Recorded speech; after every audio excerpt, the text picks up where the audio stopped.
Hello friends, welcome back to our YouTube channel Lala talks.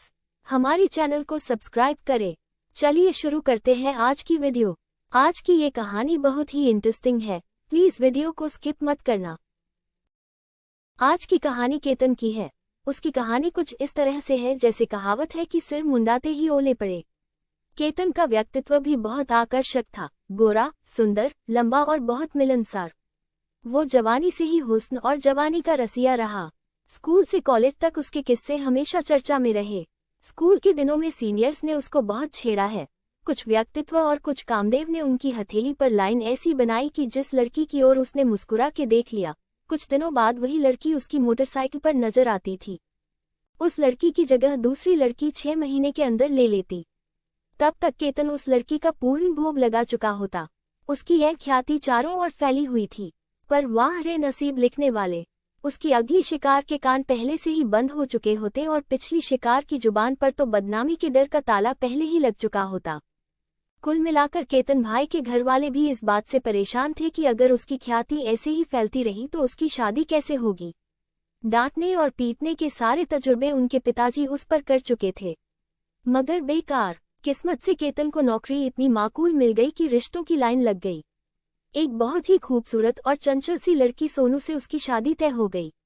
जिस speed से केतन सोनू से मिलने लगे तो उसके पिताजी को डर हुआ कि कहीं शादी के दहेज में बहू के साथ एक बच्चा भी न आ जाए। तो उन्होंने केतन की दादी की खराब सेहत का हवाला देकर शादी जल्दी ही करवा दी। बहू बहुत सुंदर थी तो केतन के घर वालों का मान सम्मान रिश्ते बिरादरी में और बढ़ गया। शादी के बाद विदा होकर जब सोनू घर आए तो केतन के घर की परंपरा ऐसी थी कि नई बहू सास के साथ सोती थी। केतन ने बहुत हाथ पैर पीटे पर बात नहीं बनी, तो केतन की पूरी रात करवटें बदलते बीती। हालांकि यही हाल सोनू का भी रहा होगा। अगली रात केतन बाबू का कमरा फूलों से सज गया। उधर दादी की तबीयत अचानक ज्यादा बिगड़ गई थी। केतन के पिताजी दूरदर्शी थे। वे समझ गए कि माँ कभी भी विदा हो सकती है। अतः केतन का ख्याल करके उन्होंने अपनी माँ को अस्पताल में भर्ती कराया और खुद वह केतन की माँ के साथ अस्पताल में रहे। घर पर केतन और सोनू अकेले थे। उन्हें अपनी सुहागरात मनाने का इससे अच्छा मौका और क्या हो सकता था। केतन भी जल्दी ही करना चाहता था क्योंकि पता नहीं कब अस्पताल से खबर आ जाए। केतन और सोनू चूंकि पहले मिलते रहे थे तो फॉर्मेलिटी की आवश्यकता नहीं थी, तो केतन सीधे मैदान में कूद पड़े और शुरू हो गई। सोनू केतन से ज्यादा गर्म हो रही थी। केतन को तो इसमें बहुत अनुभव था, पर सोनू साफ कुंवारी थी। पर घर पर भाभी और भैया की रासलीला छिपकर कई बार देख चुकी थी, और रही बाकी का वो तो मोबाइल पर मूवीज ने पूरी कर दी थी। अब दोनों ने शुरू कर चुके थे। सोनू की कसमसाहट बढ़ती जा रही थी और बेकाबू होने लगी। उसने कसमसा कर केतन से कहा, अंदर आ जाओ, अब बर्दाश्त नहीं हो रहा। सोनू की चीख निकल गई।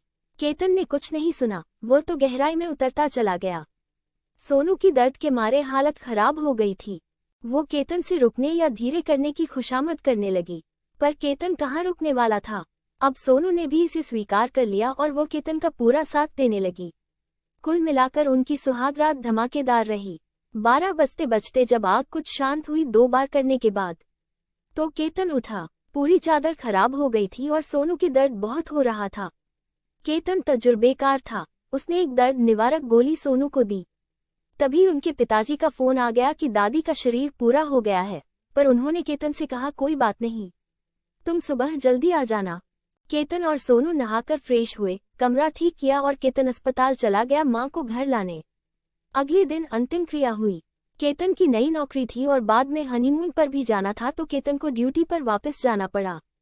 बड़ा किलसा हुआ। उसने बहुत खुशामद की घर पर सोनू अपने साथ ले जाने की, पर यह व्यवहारिक नहीं था, तो बस सुहागरात मनाकर केतन तो ड्यूटी पर चला गया। चाहकर भी वो 13वीं से पहले घर वापस नहीं आ पाया। आया तो भी केवल एक दिन के लिए। उस रात उसने सोनू के साथ जमकर किया। सोनू भी प्यासी थी, वो भी तड़प रही थी केतन के साथ के लिए। अगली सुबह वापस जाते समय केतन ने घर वालों से दबी जबान में हनीमून की बात की, तो उसके पिताजी ने 10 दिन बाद जाने की सहमति दे दी।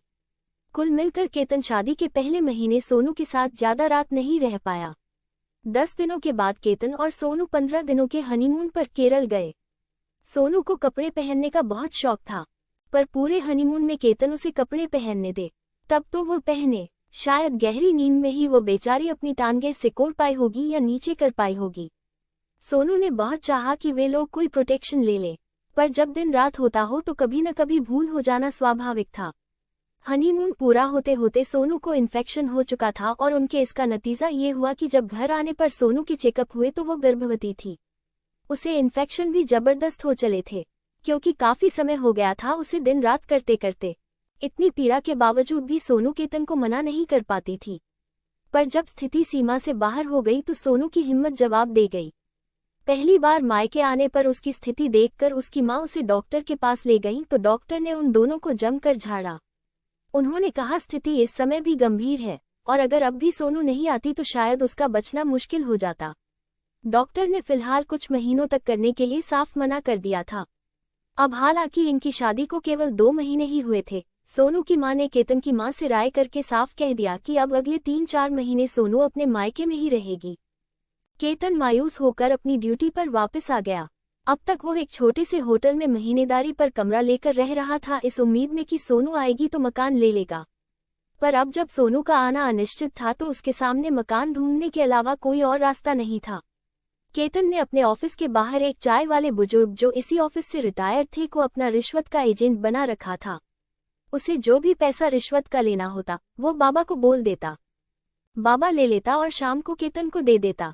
केतन 100-200 रुपए रोज के बाबा को दे देता। बाबा उसे बड़े आशीर्वाद देता। बाबा को इन रुपयों से शाम को दारू पीने का जुगाड़ हो गया। केतन ने उसी बाबा से अपने लिए कोई कमरा ढूंढने को कहा। 1-2 दिन बाद जब बाबा की दुकान पर वह बैठा चाय पी रहा था तब बारिश होने से वह अकेला ही ग्राहक था। तब उसे दोबारा बाबा से कमरे के लिए कहा। बाबा ने उससे कहा कि कमरा तो उसके घर पर ही है, ऊपर अलग हिस्सा बना हुआ है, नया ही बना है, वो उसने अपने लड़के के लिए बनाया था, पर अब वो बाहर रहता है तो वो खाली है। बाबा आगे हिचकते हुए बोला कि उसका लड़का बाहर बैंक में काम करता है, चपरासी है, पर वो निकम्मा है, नशेड़ी है तो उसकी अपनी बीबी से नहीं पटती। सरकारी नौकरी के चक्कर में उसकी एक सुंदर और पढ़ी लिखी पर बिन माँ बाप की लड़की नंदिनी से शादी हो गई। पर शादी के बाद उसकी हरकतों से नंदिनी ने आत्महत्या की भी कोशिश की। समय से पता लगने पर उसको बचा तो लिया, पर अब वो उसके लड़के को पास नहीं फटकने देती।